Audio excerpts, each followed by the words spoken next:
Welcome back to Balin's Corner. I'm Balin, and today we're doing a Yu-Gi-Oh! Mermail deck profile video.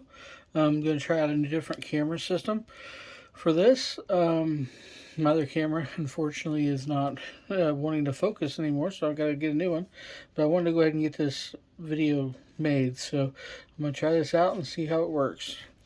But we'll start off with the Mermails of the deck. And to start off with one Mermail Abyss Megalo. It's one of my favorite cards in the deck. And I don't run more than one anymore because I don't want to see it in my hand except whenever I search for it. And if I get it any other time, it just kind of bricks. The other one of the Mermails is Mermail Abyss Gund. She's kind of self-explanatory. You can discard her off of anything, and then if you have a Mermail in the grave, bring it back. And it's great search fodder off of Alacia and another card that we've brought back.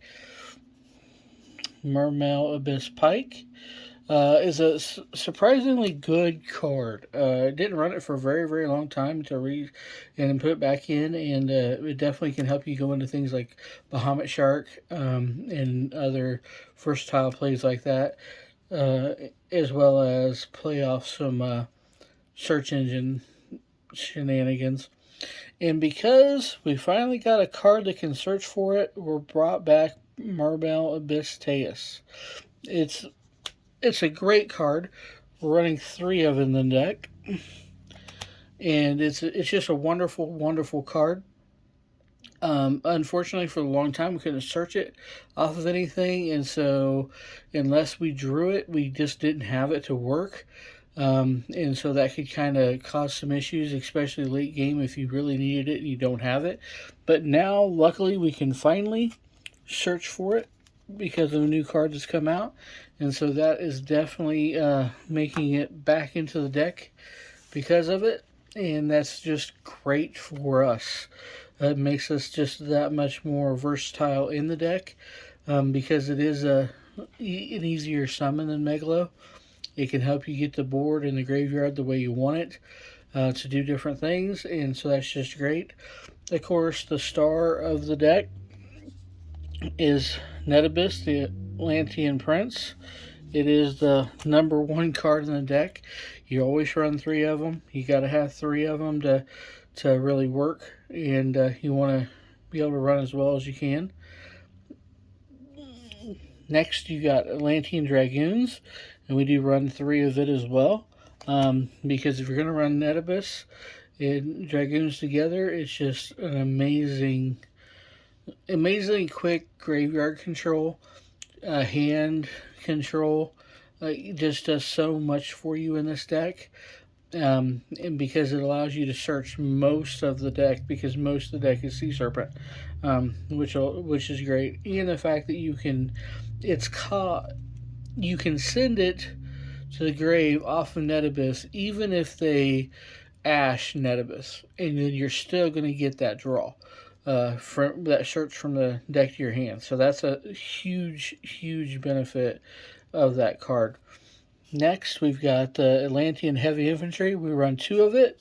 I find it's a very versatile card. We're using it to help us in multiple different ways. We can search for it off Netabus. We can search for it off of Dragoons. We can use it if we get it in our starting hand to help us extend our plays, help us go into Herald of Arclight for a great Omni Negate. It's just got a lot of versatility besides its ability just to pop a card. But that is the Atlantean engine in the deck, which is pretty standard. Not much of variety there from what most people play. And then, of course, because we've got it back at 3, Deep Sea Diva, running 3 of it. And the other Deep Sea Minstrel card, Deep Sea card is Deep Sea Minstrel, running 3 of that as well. I find it to be very versatile. Definitely helps you in a lot of ways. Know what your opponent's got. Helps with graveyard control, which is a huge thing of this deck. Is you want to have those cards, the right cards in your grave at the right time to be able to play Mooling the Elemental Lord. It's just a great card, and the fact that you can rip 2 cards from your opponent's hand, make them go down early, maybe take out some of their combo pieces, and then like you got Herald of Arclight out there, they can get banished because of it. So you definitely very versatile in being able to use that graveyard support. That graveyard control to get there is key to the game. And then one of our other one-ofs is Lapis Dragon. It's a catch card. If you don't want it, you can use it for so much, but you don't have to run it. There are other things you can run instead. Fishborg Launcher or whatever it is. It's one of the Fishborgs. I can't think of it off the top of my head. I think that was the right name, but I could be wrong. You could run a few other cards, but one of the Tenyes. But I personally just like to run it. It works well. It can summon itself. It can be versatile for if we need a tuner at the time, or just another card to link summon with. So that works out really well for us. And then I run the frog package. So 3 swap frogs and 1 rodent. I went to a tournament a couple years ago, and I ran 2 Ronin. I had an extra slot in the deck, and I thought I'm just gonna run it. And I was really appreciative that I did, because as soon as people see that you're running that thing, they immediately want to do Call by Grave or something on your Ronin Tone and get it out of your graveyard so you can't use it to summon your big toad. But so I was running second one, and that was just overwhelming my opponents because they weren't expecting it. And it worked out really well. But because I want to keep this deck at 40 cards, and back then I was running at 43, I decided to go ahead and cut the second one. I do think that there's a very little niche there with the idea of running it, simply because it'll let you get into Toad so much easier, because of the fact that your opponents can, get rid of your other Ronin Tonin, and that can definitely hurt you in the long run. So having that second one that you can play can be clutch. And I've even run Dupe Frog many times, because if I want to run more than 1 Toad in the deck, being able to use that to make more than 1 Toad, because you do go through your frogs so quick with banishing them, can be very versatile and helpful. And then the last monster in the deck is Ash Blossom of the Joyous Spring. The last time I did a video, I was running a lot more hand traps. That worked really well at that time, and I may go back to putting Droll back into versatility. I've moved it to the side deck for now, only because I wanted to bring Teus back, because Teus is such a great card, and it's very powerful and very useful for the deck. But I mean, I want a lot of matches do it the other way, just because being able to stop your opponent is very, very important. And this deck doesn't have a whole lot of ability after that first turn. If you get set up right, if you get your field broke, you can run into some issues, and so having some versatile cards still in your deck to be able to play are very helpful. But we'll just see how it goes. But I do think Teus is the better choice, now that we can run it a little easier than what we could run it before. Okay, now to the spells and traps. I'm running a lot more spells and traps than what I normally ran. Mostly more traps, but there is a whole reason for that. So, first spell is the Biscale Cetus. I find that card extremely valuable. I know a lot of people just run this one, the Biscale, the Mizuchi, which I run both, because I do see a lot of traps in my locals, and so having the ability to stop them is huge, because I run into both, and for a while I was just side decking it in, but being able to keep it in, its ability to make my Alacia a lot stronger, especially if I can have both of them on it at the same time, having those two negates, either way they go, as well as that plus 1600, definitely is worth it in the long run. One, Called by the Grave. I love that card. I was really sad when they made it go to one, but I still wish it was at least at two. But it is what it is. So, Deep Sea Aria, just another way to get into Netabus. Sorry, we definitely want to be able to get in Netabus as easy as possible. And it just gives us one more. And I was running two. I was running three, and then I ran two, and I decided to cut it to one because I just feel like besides that first time using it to get to a Netabus, it kind of bricks after that, and getting more than one is pointless. Because 90% of the time, the only card I care about with it would be Netabus, so there's no real reason to run another one. Because if I draw it, great. If I don't draw it, but I draw Deep Sea Diva or I draw Netabus, I'm good anyway. And almost 1/4 of the deck is just for that specific card, getting Netabus into my hand or onto the field. So I think that's the perfect amount to play. One more, I agreed, just because you don't want to get stuck into a point where you have all of your extenders in your hand and none of your starters. I can't run more than one moray. If I do, I draw them both first turn every time. It's just unlucky. It just seems to work out that way for me. But one is perfect, and it works out really well. Running two Foolish Burial Goods.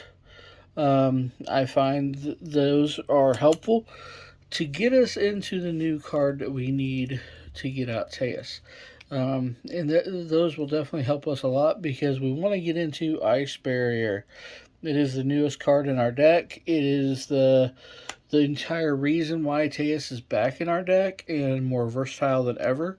Because now we can get into Teus from the deck and not having to worry about not being able to search him. So that if we don't get him in our starting hand, no big deal. As long as we can get that or a Foolish Burial Goods to get into that, now we've got some options with Teus. And it opens up an entirely different gameplay than just the standard, okay, we'll just go straight into Megalo.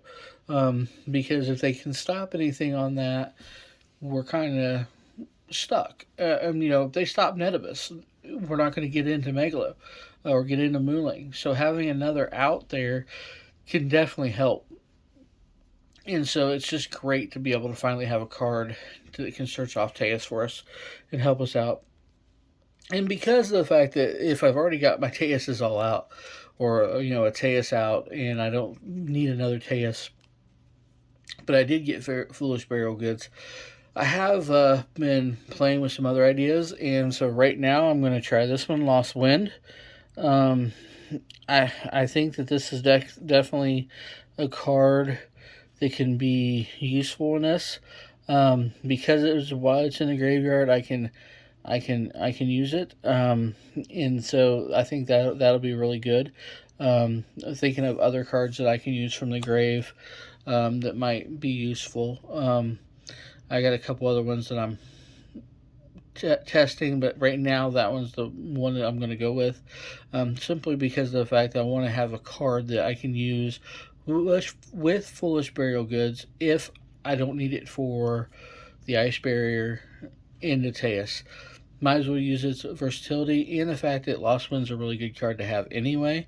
It's got other versatility for the deck, and can help us out in the long run. And so I think it'll help. And if it doesn't, it's definitely something that can be cut. It's just one of those things where we want to try to make the deck a little bit more versatile, have a little bit more ability to go past our second, third turn. If we need to, and we want to be able to use it, long term. So it may not work. There may be other cards that are better to have. They're more situational cards, obviously, that you can use. Depending on what kind of deck you're going up against. Feel free to some other cards you put in there besides that card. I know a lot of decks go a little bit more monster heavy with this instead of so much spell and trap. I do think that we need the spells and traps to make the deck a little more versatile, and I think that in the long run, I think it'll work out. And if it's not, it's not a big deal. I've always done really well at my locals and at my regionals. Um, I've yet to top a regionals, but unluckily I haven't been to one since COVID came out. So I don't even think we've had one here since COVID came out. I'm not really sure. I've been a little out of touch with the actual tournament scene other than my locals because of the COVID and the regulations and stuff in my area, and so it's been a little tough to do a whole lot when it comes to that. But it's just one of those things where hopefully we'll get back to being fully open and able to go again soon. But into the extra deck now. Obviously, Mermail, Abyss, Gyos. It's clutch in so different ways. And with Tay spinning back in the deck, it's really really easy to go into this card. You could still do it with my old build, and do it quite easily. But it's even easier now with Tejas out there, and having it out there just makes it really makes your opponent have to think of a way to get through your board. Um, it's a really clutch card. Bahamut Shark has finally made its way back into my deck. I've always been in the old days. Yeah, obviously it was always in the deck, but we've had so many cards come and go that helped us out a little bit, but not near as well. Um, to get it out, and then, but now that we can, we've got Tejas back, and Tejas can get us into Pike, which then with Pike and Dragoons, we can then go into Bahamut Shark. There is that little bit of versatility there that'll help. It's a situational card. I don't know how many times I've cut it to put in two toes, but it is what it is. I also like Abyss Dweller, and I run Abyss Dweller in a side deck just because a lot of times I almost find myself going into it over Bahamut Shark because I usually can get out my Toad with my Frog package. I don't really seem to have too much of an issue getting into the Frog package. I've always been pretty lucky enough to draw the pieces when I needed them. And if not, I've seen that's the reason why I put Herald of the Arclight in here is a versatile thing to go off of the Sea Serpent, and I've had really good luck with getting into it if I don't get into Toad. So either way, I get those Omni Negates, which are so important to the deck, and of course, totally awesome. One of the staples of the deck, in my personal opinion. But those are all the Xyz cards I'm running. Now we'll get into the Link. This one is probably one most people are like, why would you run it? Salmon Great, Amirage. I run it simply because for graveyard control.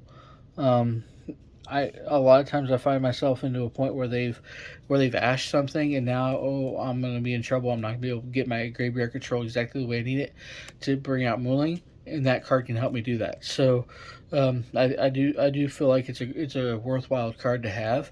It's definitely cuttable for other things, but I personally like it, and I like it over some other cards like Link Haribo and things like that. I find it just a little bit more usable because any normal summon card I can use for it, which means I can use it off Deep Sea Diva, which I can't use Link Haribo. So I feel like that's a little bit more versatile for me. Mermail, Abyss, Alacia, obviously. It's a great card to have. And it's comes in clutch in a lot of games for a great extender. Marinus, Coral, Anemone. I love that card. I was super lucky when that packs came out. I pulled it in the very first pack, and I've loved that card ever since. And I've ran two of them sometimes. And I do think that two of them is a very strong build. I don't run two of them, mostly just because I find myself running more of a Synchro package. But it's definitely, a card that can really move you along. Aria, the Water Charmer.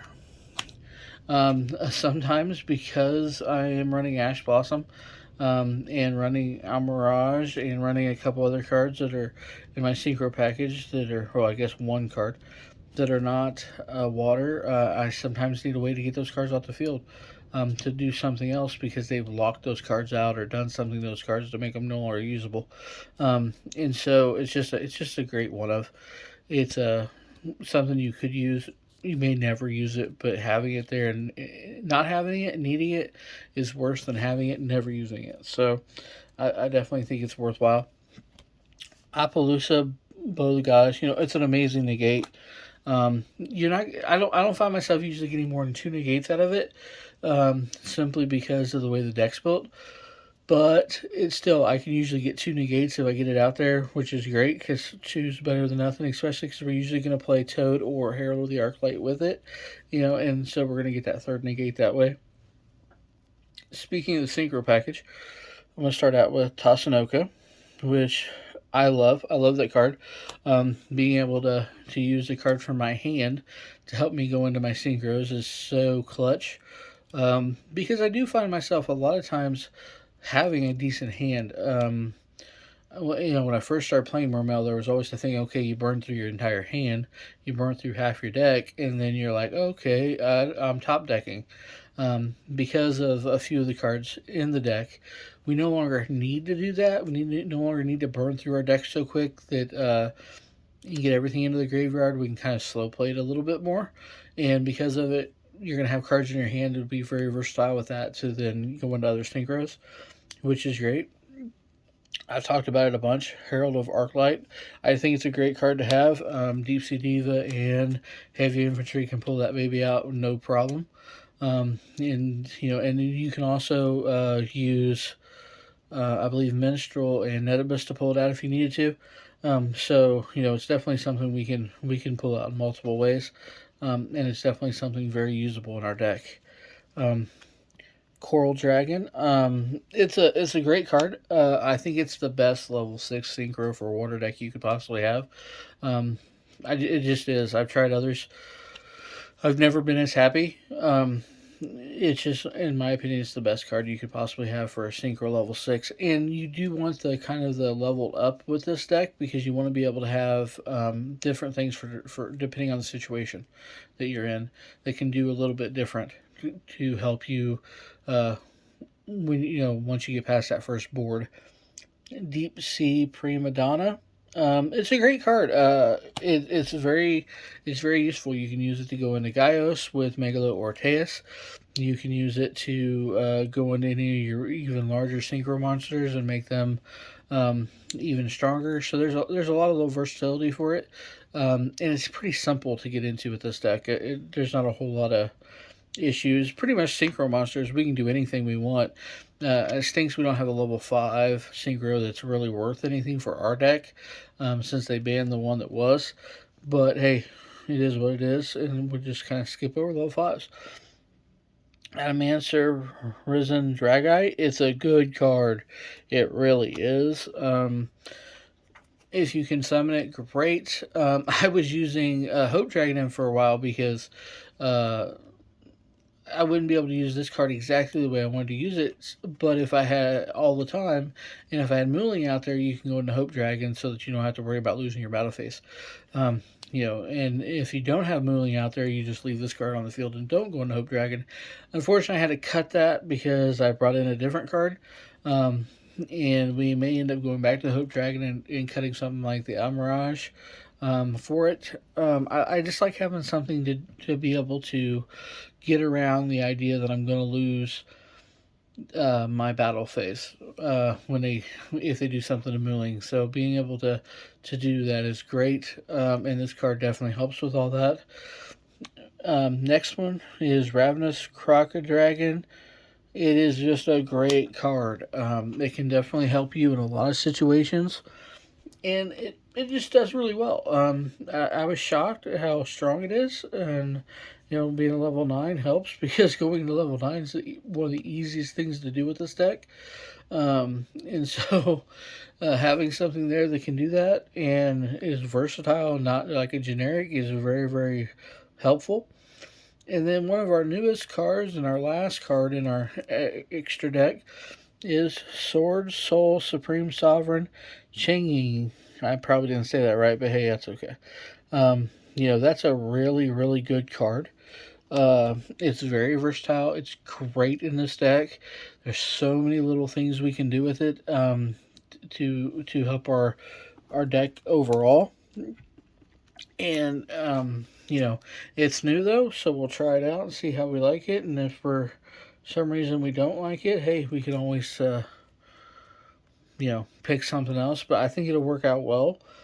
I really do. And then it's got a little bit different versatility, and our deck has some things that can kind of go well with it, charm with it really well. So hopefully those all come out together and work out well. And of course, this is my build. It works off my mentality, the way I play the game, and I know my builds are not always for everybody.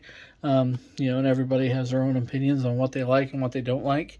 And so I'm definitely not one to shy away from building it my way, and hopefully it works for me, and even though it won't work for someone else. I'm not going to bother with the side deck today because I haven't finished it. I've got 2 cards I want to put in it that I think, but I'm not sure, and I'm not really confident on them yet. So I'm still kind of testing it. But for the most part, it'll be pretty much the staples. But I want to get, I don't know, there's something I'm missing there that I definitely need to come up with before my next locals in 6 days. So, so definitely we'll be ready to go by then. But I hope you like the deck, and if and if you did, hit like, subscribe, share with your friends, and I'll see you all again next time.